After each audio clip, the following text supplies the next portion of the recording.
அன்பர்களே, ஆண்டவராகிய இயேசு கிறிஸ்துவின் நாமத்தில் உங்களுக்கு மனம் நிறைந்த வாழ்த்துக்களை தெரிவித்துக் கொண்டு சத்திய வசனம் திருமறை பாட நிகழ்ச்சிக்கு உங்களை அன்போடு அழைக்கிறோம். சத்திய வசனம், இது தேவனின் வசனம். நாம் சோர்ந்து போகையில் கரம் கொடுக்கும் நம் தேவனின் வசனம். ஆண்டவராகிய இயேசு கிறிஸ்துவினுடைய புண்ணிய நாமத்தினாலே உங்கள் அனைவருக்கும் வாழ்த்துகள் சொல்லுகின்றேன். பிரியமானவர்களே, இந்த சத்திய வசன நிகழ்ச்சியின் மூலமாக கர்த்தருடைய வேத வசனங்களை கற்றுக்கொள்ள ஆண்டவர் நமக்கு கொடுத்து வருகிற ஈவுக்காக கர்த்தரை தோத்தரிப்போமாக. நம்முடைய ஆண்டவராகிய இயேசுவானவர் கூறின ஊமைகளை நாம் தொடர்ந்து கற்றுவர ஆண்டவர் உதவி செய்து வருகின்றார். இன்றைக்கு ஒரு ஓமையை நாம் கற்றுக்கொள்ளப் போகிறோம். லூக்கா நற்செய்தி நூல் 13ஆம் அதிகாரம் 6வது வசனத்திலிருந்து 9வது வசனங்கள் உள்ள பகுதிகளை நீங்கள் வாசித்து பாருங்கள். அங்கே நம்முடைய ஆண்டவராகிய இயேசுவானவர் ஓமையை கூறினார். ஒருவன் ஒரு திராட்சை தோட்டத்திலே ஒரு அத்தி மரத்தை நட்டு வைத்திருந்தான். அவன் வந்து அதிலே கனியை தேடின போது ஒன்றும் காணவில்லை. அப்பொழுது அவன் தோட்டக்காரனை நோக்கி, இதோ 3 வருஷமாய் இந்த அத்தி மரத்திலே கனியை தேடி வருகிறேன், ஒன்றையும் காணவில்லை, இதை வெட்டி போடு, இது நிலத்தையும் ஏன் கெடுக்கிறது என்றான்.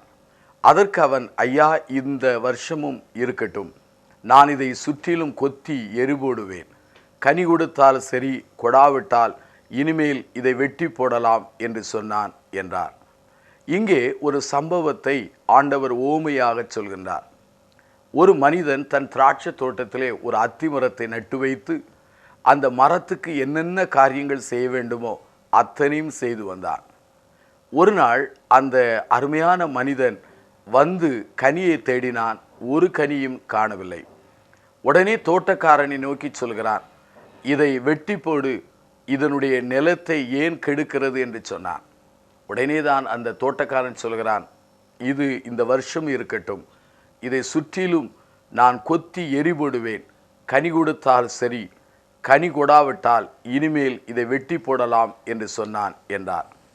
அருமையானவர்களே, இந்த ஓமையிலே நாம் 3 காரியங்களை கற்றுக்கொள்கிறோம். முதலாவது, ஆண்டவர் கனியை தேடும் ஆண்டவராக இருக்கிறார். இஸ்ரவேல் ஜனங்கள் ஆண்டவருடைய ஜனங்கள். ஆண்டவராகிய இயேசுவை ஏற்றுக்கொண்ட நீங்களும் நானும் அவருடைய ஜனங்கள். புதிய ஏற்பாட்டின்படி ஆவிக்குரிய இஸ்ரவேலராக திருச்சபையார் அழைக்கப்பட்டிருக்கிறார்கள். அப்படிப்பட்ட இந்த சூழ்நிலையிலே நம்முடைய ஆண்டவராகிய இயேசுவானவர் ஒரு அத்திமரத்தை நட்டு வைத்து கனியை எதிர்பார்ப்பது போல நம்மிடத்திலே கனியை எதிர்பார்க்கிறார்.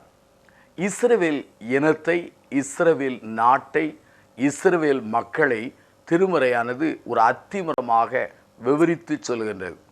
ஆகவே ஒரு அத்திமரம் போல இஸ்ரவேல் ஜனத்தை இந்த பூமியிலே நட்டு வைத்து அதற்கு என்னென்னலாம் செய்ய வேண்டுமோ அத்தனை செய்து கனிக்காக ஆண்டவர் தேடி வருகிறார். கனியை தேடும் ஆண்டவர். ஏதோ நட்டு வைத்த உடனே கனியை தேடி வந்தவர் அல்ல.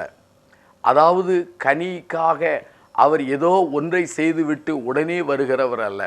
3 வருஷமாக அந்த அத்தி மரத்துக்கு என்னென்ன செய்ய வேண்டுமோ அத்தனையும் செய்து கனி கொடுக்கும் வரைந்தும் அவர் பொறுமையாய் காத்திருந்தார். ஆகவே அவர் பொறுமையாய் காத்திருந்ததினால்தான் அவர் கனியை எதிர்பார்ப்போடு தேடி வருகிறார். வாலிப தம்பியே, வாலிப சகோதரனே, அருமையான தாயாரே, தகப்பனாரே, என் நண்பரே, கர்த்தருடைய ஊழியத்தை செய்கிற அருமையான விசுவாச சகோதரனே, உன் வாழ்விலே நீ கனியை தேடி ஆண்டவர் வந்து கொண்டிருக்கிறார். உண்மையாகவே கனிக்காக அவர் எதிர்பார்ப்போடு வந்து கொண்டிருக்கிறார். ஓசியாவின் புஸ்தகம் 10ஆம் அதிகாரம் 1 சொல்கிறது, இஸ்ரவேல் பலனற்ற திராட்சை செடி, தனக்கு தானே அது கனி கொடுக்கிறது. ஒரு திராட்சை செடி ஒரு திராட்சை தோட்டத்திலே வளர்ந்தது. நன்றாக அது வளர்ந்து இலை விட்டது, கொடி விட்டது. பிறகு அது பூத்தது, அது காய் காய்க்க தொடங்கியது. ஒரு நாள் தோட்டத்துக்காரன் எண்ணிக்கொண்டான், இந்த திராட்சை செடியின் பழத்தை நான் தான் சாப்பிடுவேன் என்று எண்ணிக்கொண்டிருக்கும் போதே திராட்சை செடி தன் பழத்தை தானே சாப்பிட்டு விட்டது. நீங்கள் கேட்கலாம், ஐயா கதை சொல்கிறீர்களா என்று. ஓசியா 10:1 அப்படித்தான் சொல்கிறது. இஸ்ரவேல் என்பது பலனற்ற திராட்சை செடி, அது தனக்கு தானே கனி கொடுக்கிறது. கனி கொடுத்தது, ஆனால் தனக்கு தானே கனி கொடுத்தது. கனி யாருக்கு கொடுக்க வேண்டும்? கர்த்தருக்கு கொடுக்க வேண்டும், பிறருக்கு கொடுக்க வேண்டும். ஆனால் இந்த இஸ்ரவேல் ஜனமோ தனக்காகவே, தன் குடும்பத்திற்காகவே, தன் மக்களுக்காகவே கனி கொடுத்தார்கள்.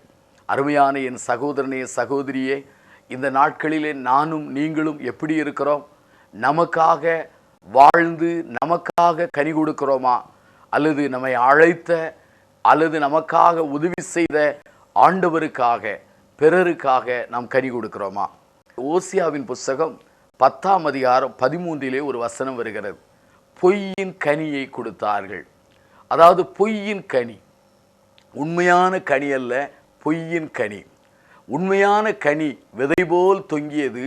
ஆனால் பொய்யின் கனி என்பது ஒரு சாதாரணமான மாயின் கனியாக இருந்தது. இன்னைக்கு அநேகர் உண்மையான கனியை கொடுப்பதில்லை, பொய்யான கனியை கொடுத்து வருகிறார்கள்.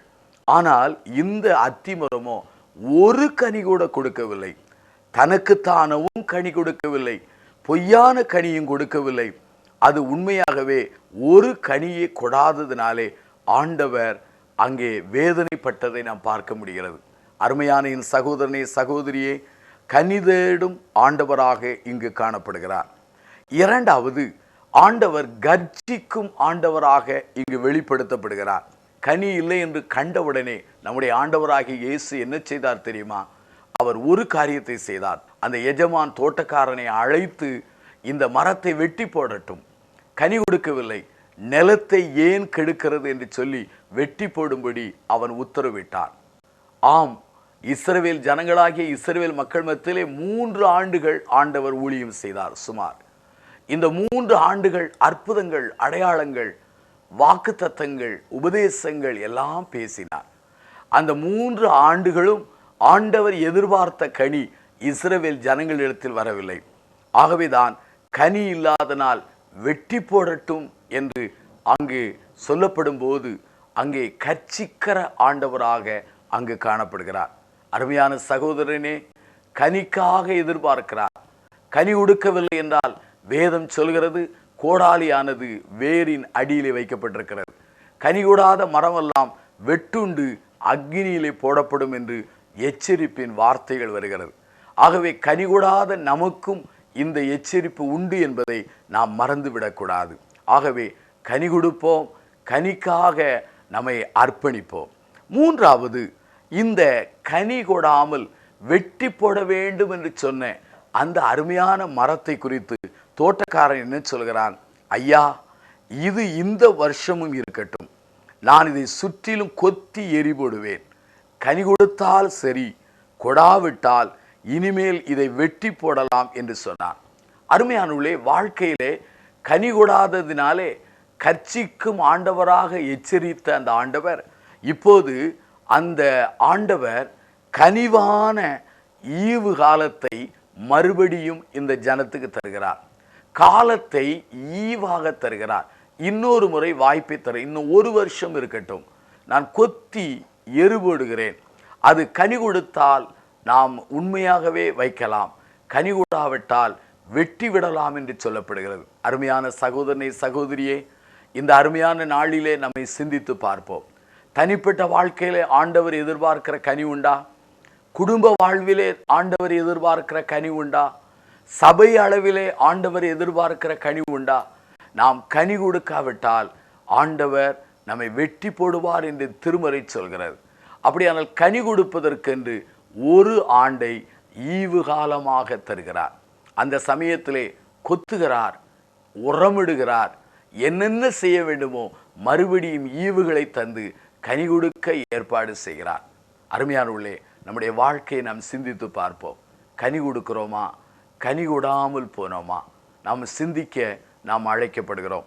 ஆகவே கனி கொடாத மரங்கள் வெட்டுண்டது போல இன்னைக்கு அநேக காரியங்களை கர்த்தருடைய ஆவியினாலே, வசனத்தினாலே செய்ய போகிறார்.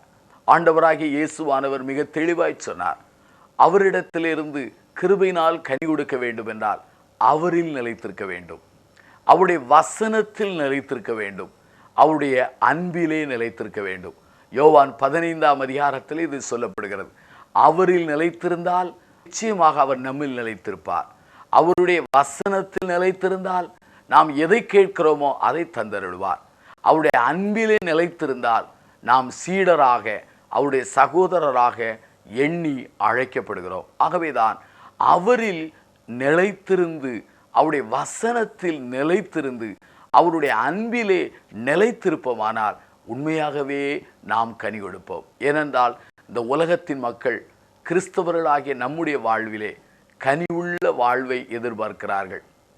அவர்கள் எப்படி வாழ்ந்தாலும் ஆண்டவரை பிரதிபலிக்கக்கூடிய ஒரு அருமையான கனிவுள்ள வாழ்வு இருக்கிறதா என்பதை உலகம் எதிர்பார்த்து கொண்டிருக்கிறது.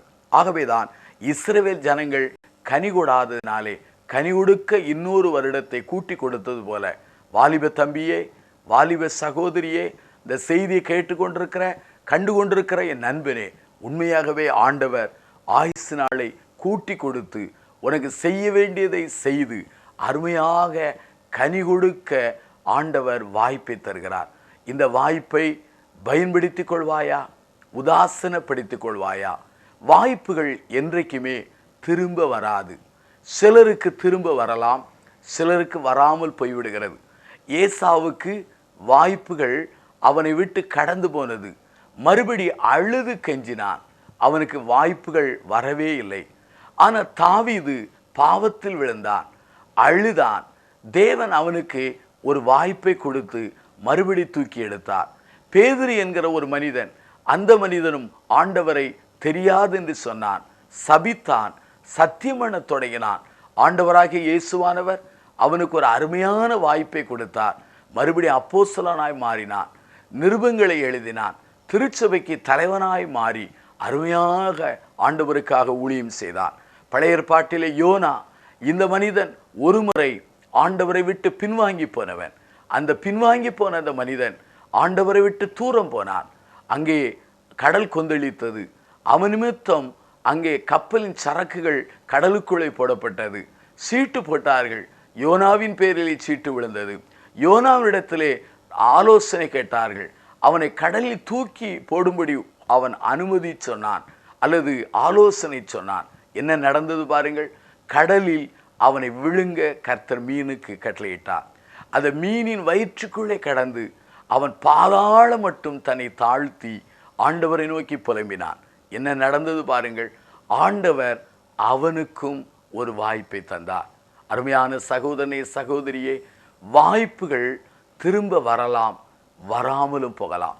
ஆனால் இந்த ஓமையிலே வாய்ப்புகளை ஆண்டவர் ஒரு விசை, ஒரு வருடம் அந்த அத்திமரத்துக்கு திரும்ப கொடுத்தார். என்ன நடந்தது? கனி கொடுத்தால் வைப்பார், கனி உடாவிட்டால் வெட்டி போடலாம் என்று சொல்லப்பட்டது. ஏனென்றால் கனி உடக்காத மரத்தினாலே நிலத்துக்கு வீண், அந்த அதற்காக உழைத்தவர்களுக்கும் அது ஏமாற்ற வருகிறது.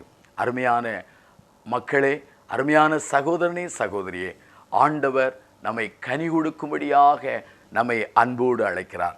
ஆகவே கனியை தேடும் ஆண்டவர், கர்ச்சிக்கும் ஆண்டவர், காலத்தை ஈவாக தருகிற ஒரு ஆண்டவராக இன்றைக்கு செயல்பட்டு கொண்டிருக்கிறார். இன்றைக்கு அவருடைய கண்கள் பூமி எங்கும் கனி உள்ள ஒரு மனிதனை தேடிக்கொண்டே இருக்கிறார்.